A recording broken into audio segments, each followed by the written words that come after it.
Hello friends! నిన్న అయితే భగిని హస్త భోజనం అయితే జరిగింది కదండీ! కార్తీక మాసము రెండవ రోజు విదియ.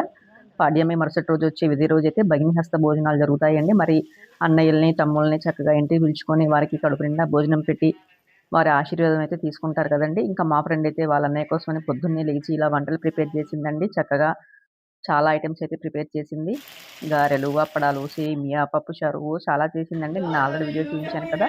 ఇంకా వాళ్ళొస్తుంటే మా వోళ్ళ కామెడీ చూడండి. ఎలా వెల్కమ్ చెప్తున్నారో. మాట్లాడాక మాకెంతో సంతోషం, ఇంకా శుభనే. కుటుంబం అన్నా, ఫ్రెండ్స్ అన్నా ఆ మాత్రం సందడైతే ఉండాలి కదండీ! ఇంక అందరం కూర్చొని ఒకసారి తినేసామండి చక్కగా సరదాగా. నవ్వుతూ, ముచ్చట్లు చెప్పుకుంటూ, కబుర్లు చెప్తూ. ఇక భగిని హస్త భోజనం అంటే యమధర్మరాజు వాళ్ళ చెల్లెలికిచ్చిన వరం కదండీ! ఆ రోజు ఎవరైతే సోదరి, సోదరమని ఇంటికి పిలుస్తారో వాళ్ళు దీర్ఘాయుషుతోటి, దీర్ఘసుమంగులిగా ఉంటారని చెప్పి దీవించారు కదండీ! ఇంక దానికి అర్థం అదండి భగిని హస్త భోజనం అంటే.